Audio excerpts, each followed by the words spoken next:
comentar. No, te respondo. Digamos, yo un poco la experiencia mía, digamos, en los años de residencia fue en la clínica de García Padraco. Y entonces de alguna manera yo escuchaba como dos campanas, ¿no?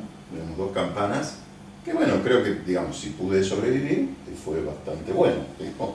En el sentido de que escuchaba una campana mucho más ambientalista, digamos, Winnicott, que era García Padraco, ¿no? Digamos, donde muchas veces tan ambientalista era que muchas familias por ahí se sentían, me echaron la culpa de la psicosis de mi hijo, ¿no es cierto?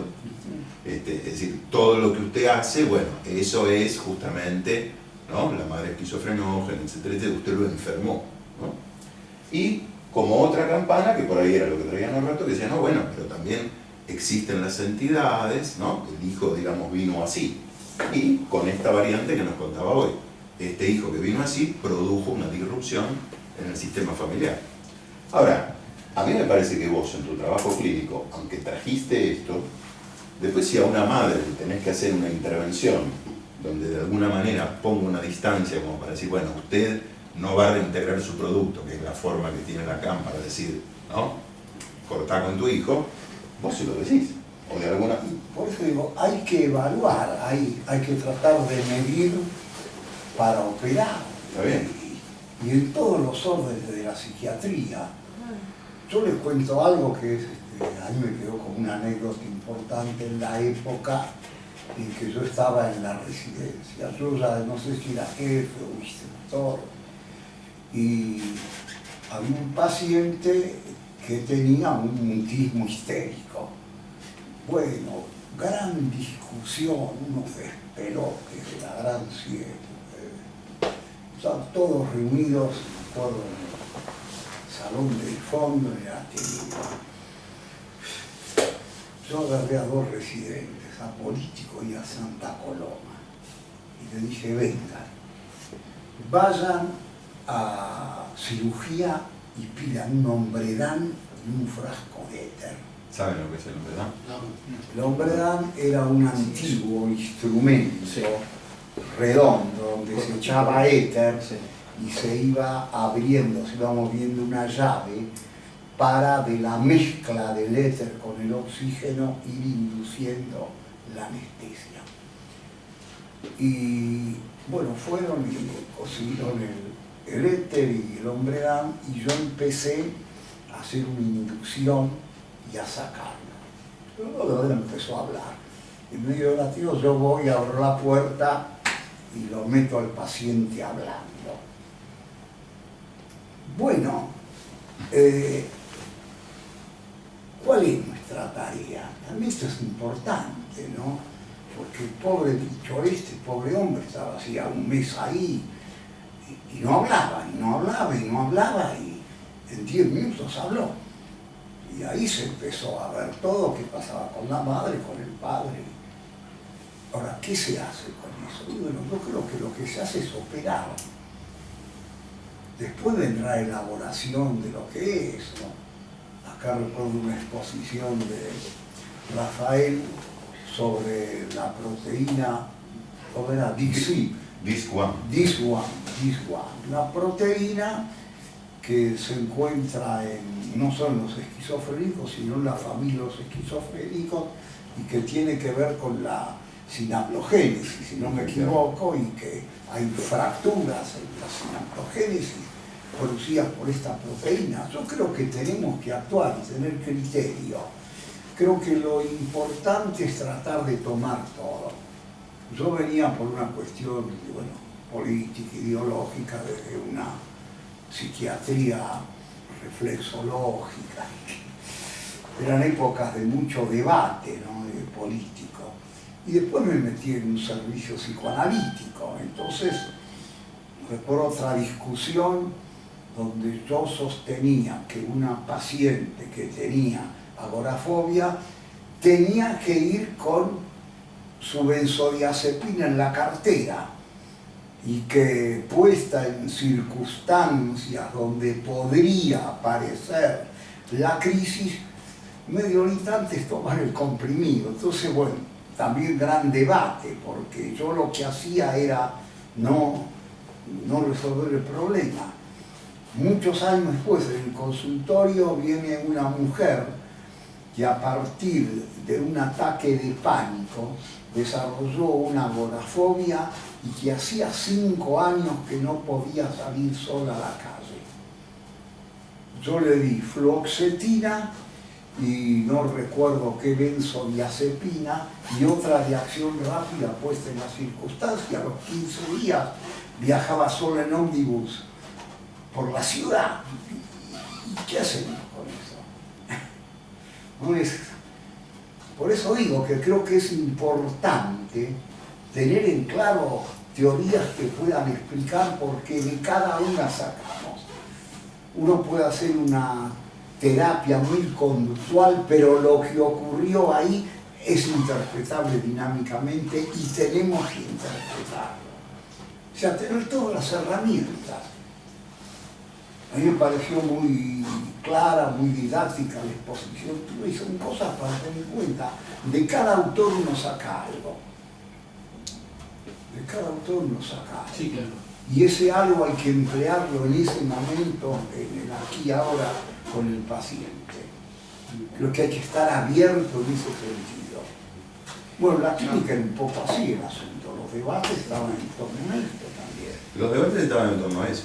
Lo que pasa es que muchas veces no era tan cómodo. En el sentido que había mucha Pero, tensión. Rafael, no era como había hecho, pero no era fecundo. Sí, era absolutamente Bueno. fecundo. No, desde ya. Pero bueno, me parece que, digamos, una cosa buena que trajo esta evolución de 30 a 40 años, es que, bueno, uno puede, digamos, por ejemplo, qué sé yo, el programa que tiene PEF es un programa donde están todas las líneas, digamos, ¿no?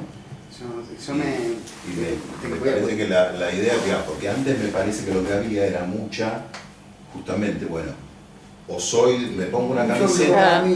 Exactamente. Sigue estando, Se ve, sí, claro. Sigue estando en residencias y sí, sigue estando. Cuestiones dogmáticas, cuestiones de pertenencia, sigue estando. Yo fui residente, jefa de residente del Hospital Borda hasta el año 2009 y eso se veía claramente.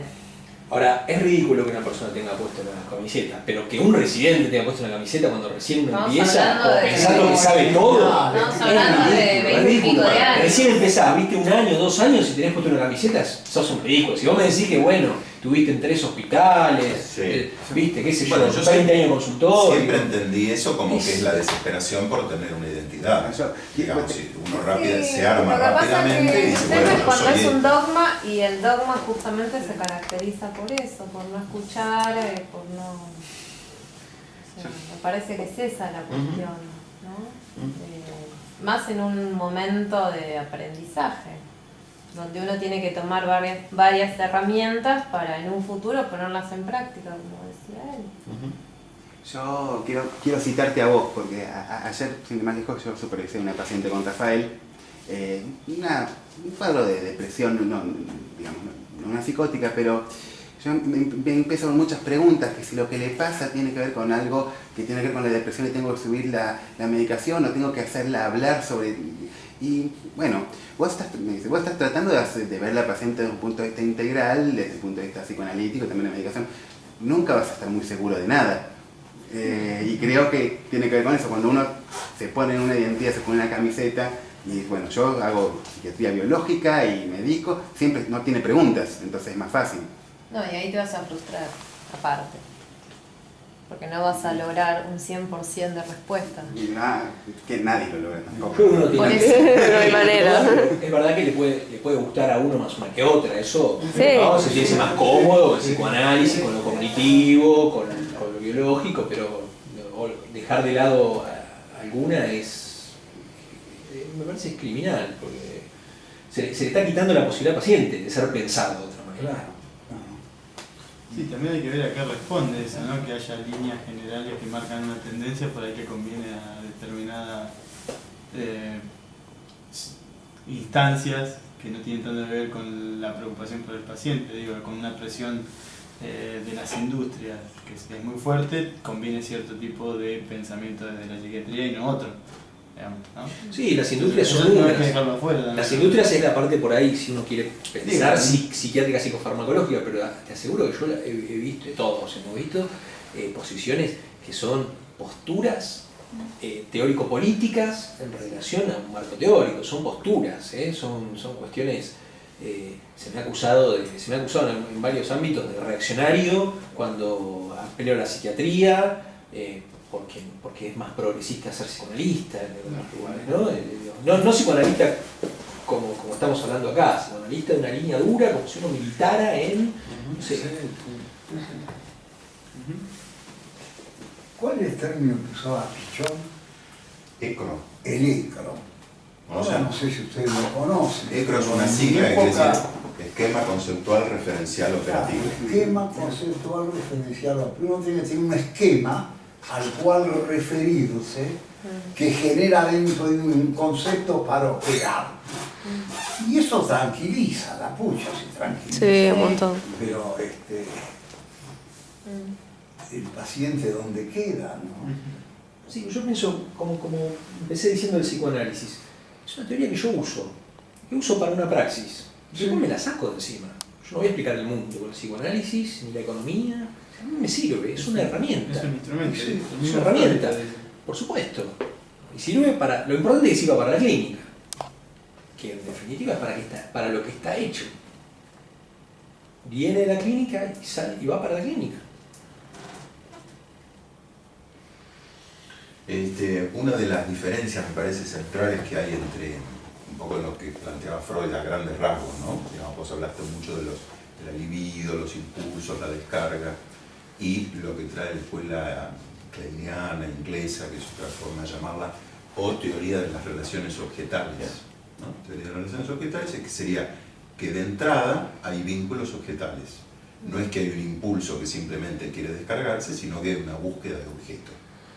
Y uno de los autores dentro de esa escuela, además de Klein, es Ferber, que también está citado en el artículo de Barnby, ¿no? Y parece que Ferber, digamos, empieza a cambiar esta idea, ¿no? Empieza, bueno, en algún momento, hablando de las oposiciones entre escuelas, también en algún momento sus teorizaciones, él pretendió, digamos, suplantar a Freud y a Klein, ¿no? Todo esto era un hombre que estaba en Edimburgo, medio aislado, qué sé yo, pero bueno, él pensaba que su teorización podía llegar a suplantar la de estos dos grandes maestros en su momento, ¿no? Y entonces él dice que parece que una paciente, digamos, lo marcó mucho, porque en un momento parece que la paciente le dijo, bueno, usted todo el tiempo me insiste con que yo quiero satisfacer tal o cual impulso, tal o cual deseo, y yo en realidad lo que busco es un padre, ¿no? Entonces este hombre empezó a pensar, bueno, qué pasaba con los vínculos con los objetos, ¿no? Me parece que esto es interesante, digamos, uno podría decir, bueno, psicoanálisis sí, psicoanálisis no, qué sé yo. Ahora, en la práctica cotidiana, cuando uno está con un paciente, uno tiene en la cabeza que el paciente establece un vínculo con uno, digamos, que uno es un objeto para ese paciente, ¿no? Uno que es simplemente un administrador de medicación, o el médico, o aunque sea eso, ¿en qué lugar lo pone a uno el paciente? ¿No?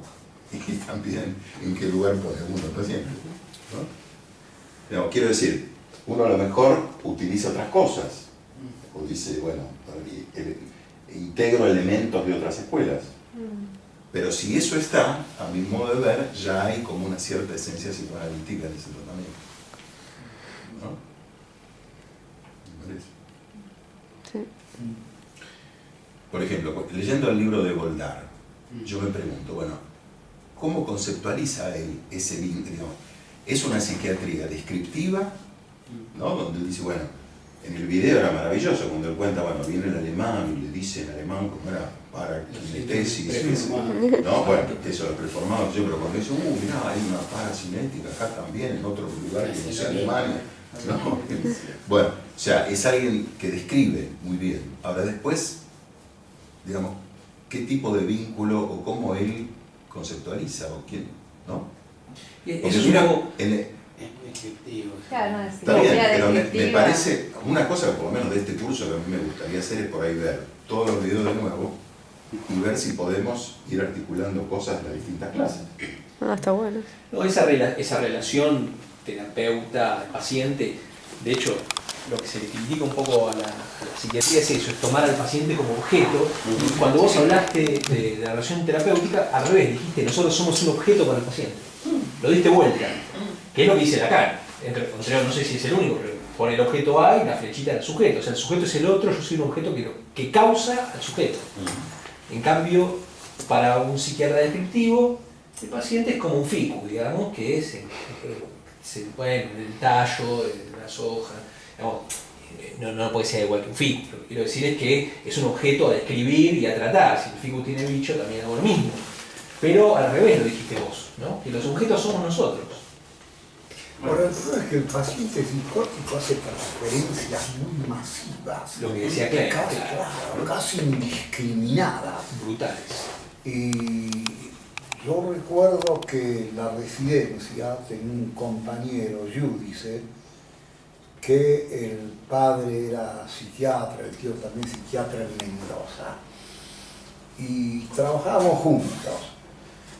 Y él había tomado algunos pacientes, como tomaba yo, eran unos pacientes que me siga ahí todos los días, trabajando, involucrándome con el paciente. Resulta que falleció, creo que el tío, lo requirieron en Mendoza y de un día para otro largó todo.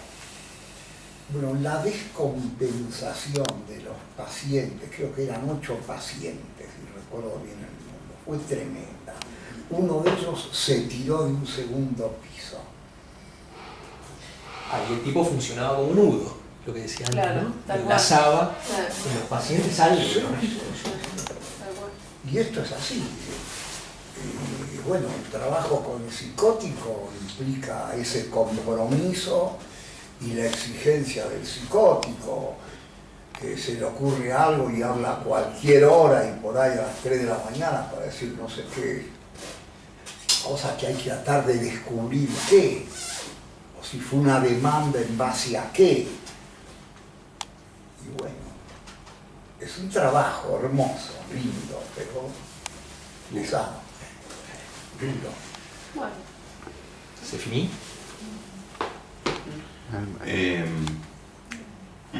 ¿Alguien de los que no agregó nada hasta ahora? Porque ¿quiere Yo creo su que comentario? No. lo que quería por ahí un poco mencionar es la cuestión de que me parece atinado muy bien no andar con un caballito de batalla siempre y tener la posibilidad de contemplar cada disciplina y cada autor como herramientas que pueden ser usadas de acuerdo al criterio de uno en una circunstancia en particular. Pero con esta modalidad, el psicoanálisis tradicional, fundado, digamos, por Freud, queda desvirtuado, digamos, en el sentido de que ya no es el psicoanálisis que se fundó y que se planteó durante tantas décadas hasta los años 70, donde había un vínculo en particular, donde el lugar no tenía cuadros, donde no se conocía nada del terapeuta.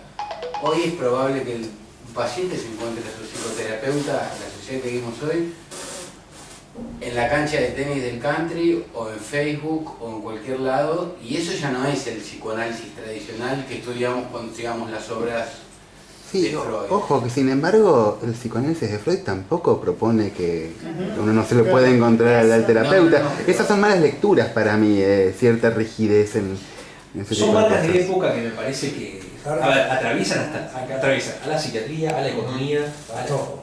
Me parece que sí. En esta pureza vincular el asunto vino por Meltzer. Meltzer, director inglés, decía que siempre había que tener la misma ropa y no darle la mano al paciente, cosas que hoy parecen psicóticas. A eso iba yo a... Pero Freud defendía con los perros. Dice En las Freud primeras Carlos épocas Torres. de la APA, en la que había una situación cuasi promiscua, eran fiestas, qué sé yo. Después vino Meltzer y... Perdón, fiesta no con la connotación contemporánea. Ojo, conozco lugares que me han hablado de ese tipo de fiestas. Es analítica. Bueno,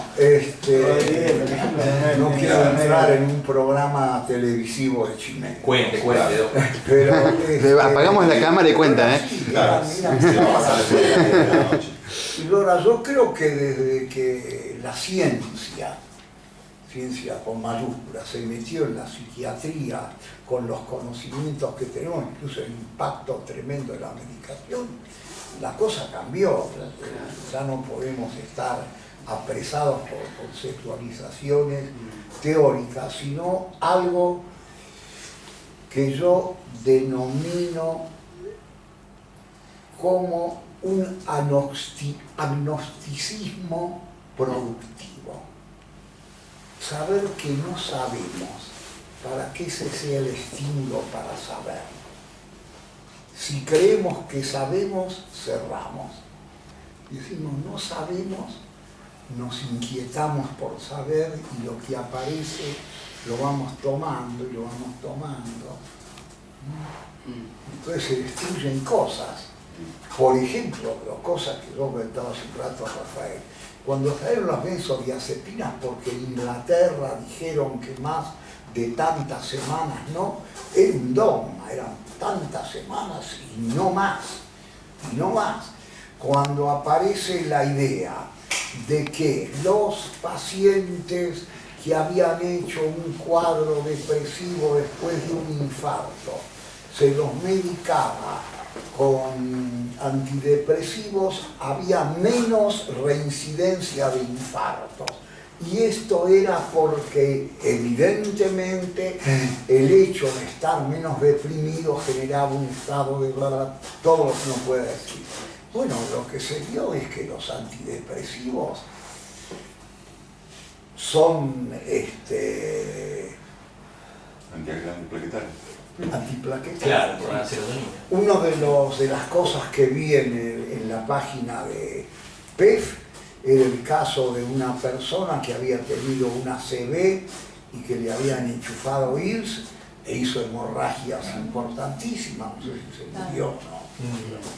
Entonces, bueno, hay que estar abierto a eso, no quedar en... Yo tengo una pregunta para los dos psicoanalistas. Yo tengo un docente, hay un docente en la escuela de psicoterapias que él dice que el concepto de neurosis y transferencia, ¿no? Porque la neurosis de transferencia no existe más, existe la transferencia, pero la neurosis de transferencia no existe más, porque hablando de lo que dice Leandro, antes los análisis eran diarios, y ahí se establecía una neurosis de transferencia. Había que instalar la neurosis de transferencia, y yo recuerdo un control que tenía en mi formación analítica, vos no podés instalar la neurosis de transferencia, vos bla, bla, bla, bla, bla. Si el tipo tiene una espina bífida al final.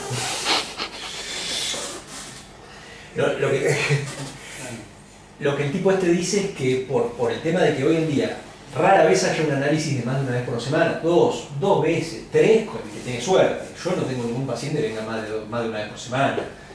Esto de la época también impide que se instaure una neurosis de transferencia. Que hay transferencia, pero que la neurosis de transferencia desde el punto de vista conceptual no se puede instalar. No se debe de instalar, quizá. Pues yo recuerdo el caso ese que había varias opiniones o varias ideas. Que fue presidente de APA. Y bueno, me decía, pues el paciente no podía, quería tener relaciones sexuales, pero cuando estaba ahí no entraba en erección. Él no puede coger con vos. Vos no instalaste la situación de transferencia. Tenía una espina bífida el tipo. El psiquiatra que me lo mandó, él volvió a verlo y exploró eso, un papelón de novela. No sabía dónde meterme. Estos son comentarios como para reforzar la importancia de la clase de psicoanálisis. No, digo que es una herramienta, diría yo, casi imprescindible para entender fenómenos que aparecen y que desarmándolos el beneficio es claro. Pero hay que tener criterio clínico y medida. Ni mucho, ni demasiado, ni poco, ni demasiado. Bien. Lo que decía Leandro, a mí me parece que tiene otra faceta que es esta, ¿no? Yo creo que lo que vos decís, bueno, como decía la colega, no sé cómo es el nombre de esta chica. ¿Cómo es tu nombre? Paula. ¿No? Sí, bueno, el riesgo de los dogmas. Entonces vos decís, bueno, es un dogma insistir que una impotencia sí o sí debe ser algo del orden de la neurosis transferencial, de la dificultad del analista para instalar porque puede ser una espina bífida, ¿no es cierto? Eso es un dogma y uno tendría que estar avisado de esto. Lo puede llevar a error y a que el pobre paciente siga. Sí. O el mudo que les conté antes. Ok. Pero lo que dice Leandro también me parece importante en el sentido de decir, bueno, muy bien, yo voy a tratar de formarme en diferentes escuelas y recursos. Pero en aquello que me forme, en cada una de ellas, tratar de hacerlo lo más profundamente posible. Sí. Y cuando lo aplique, ¿no? Porque si no, también había en una época como la idea de que uno era más psicoanalista, me acuerdo de Alejandro Lagomarsino, en el curso de Piñero, diciendo esto, que bueno, entonces si doy 0,5 de haloperidol o no sé qué, soy más psicoanalista, ¿no? Digamos, está claro lo que digo. Sí, dar una sí, dosis sí. bajita me hace, y no, me parece No, soy menos psiquiatra. Soy menos psiquiatra, no soy- más psicoanalista. Bueno, Sí corresponde más, ¿no? exactamente, claro. Entonces el asunto sería tratar de formarse en cada recurso y utilizarlo, Sí, sí. ¿no? Y entonces decir, bueno, cuestionarse también. Si yo digo, bueno, el paciente a lo mejor podría venir más veces por semana. A lo mejor no me parece necesario. A lo mejor no lo cito porque no me lo banco, no lo tolero, ¿no? O porque, qué sé yo, me es más cómodo, bueno, medicarlo, chao, ¿no? Digamos, cuestionarse eso. Sí, sí, sí. Ahora todo se Para no deforma. diluir cada cosa, porque me parece que lo que vos decías no apuntaba solamente a la parte descartable o cuestionable del dogma. Entre paréntesis dicen que cuando Meltzer se separó de su esposa, se empezó a vestir de cualquier manera. ¿Serio? Era la mujer que pegaba pedo. Sí. Recuerda que siempre esa camisa de la La realidad. anécdota es esa. La anécdota es esa. Yo tenía dos ¿Vas a poner trajes cumpleaños? iguales. Yo tenía dos trajes marrones, que digamos, para tener siempre el mismo uniforme, y cuando se separó se empezó a vestir de una Mierda. ¿no? Parece que era así, digamos, A la mujer con pilchas y todo. con Hitler y todo parece que cambió. Pero digamos, el asunto sería como no diluir cada recurso. Claro. Claro. Y poder actualizarlo y sostenerlo, Ujú. y que siga siendo una opción viable en las épocas que nos toca vivir a nosotros, que por ahí no son exactamente 50 minutos, ni 3 veces por semana, Claro. ni todo... Y no son los mismos pacientes. Y no son los Está mismos bien. pacientes. Bueno, Bueno, creo que Lacan dice, Ahora- mejor pues que renuncie, que no puede unir a su horizonte la subjetividad de su época. está bien. Bueno, y junto con esto, digamos, me parece que está el interrogante de decir, ¿cuál sería la esencia psicoanalítica? ¿Cuál sería? La esencia psicoanalítica, que es, ¿cuál sería aquella forma de pensar y de intervenir que uno puede decir, bueno, en este país, en este territorio, estoy teniendo un pensamiento y una intervención Bueno, psicoanalítica? yo diría que saber que hay instancias, Sí. que es una realidad, saber que hay mecanismos de defensa, que mucho no se habla, pero que es importante tenerlos presentes, lo está proyectando, trató de ver, y incluye estos elementos, y dar importancia al vínculo. Ahora, otra cosa que deforma es la existencia de los prepagos, que obliga a una práctica donde no se hace lo que más conviene al paciente, sino lo que dicta la norma. Esto es... Sí, y ahí entra la dimensión del tiempo, ¿no? Ujú. Cómo Claro. se Es compatibilizan los tiempos que exige el psicoanálisis. Pero digo, no solo el tiempo que por ahí te impone el atender en un sistema prepago, sino también el tiempo que por ahí requieren algunos tratamientos comparados con por ahí los tratamientos más psiquiátricos desde el punto de vista farmacológico, ¿no? Digo, no es lo mismo lo que se espera de un tratamiento de psicoterapia o psicoanalítico y lo que hay que entrenarse para sostener eso en el tiempo, que es lo que uno espera de la prescripción de una medicación. Ahora, yo le daría el tiempo que ocupa el paciente en la cabeza. Yo he escuchado colegas que me dicen, mi teléfono no está para nadie, cualquier cosa llame a la urgencia. Y uno con un paciente difícil se va a la casa y lo tiene en la cabeza. Pero uno no puede tener 50 pacientes en la cabeza. Si se escapa, se va. El paciente necesita de uno. Pero necesita de uno, no del servicio de urgencia que venga alguien que ni sabe quién es. Necesita de uno con la manera en que el paciente lo está mirando, lee mucho más que el discurso más florido de ese paciente respecto a lo que está ocurriendo. O el tono de voz con que el paciente le habla por teléfono. Es complicada nuestra especialidad, es complicada. Bueno, damos por finalizado este encuentro. Muchas gracias, Leandro. Gracias.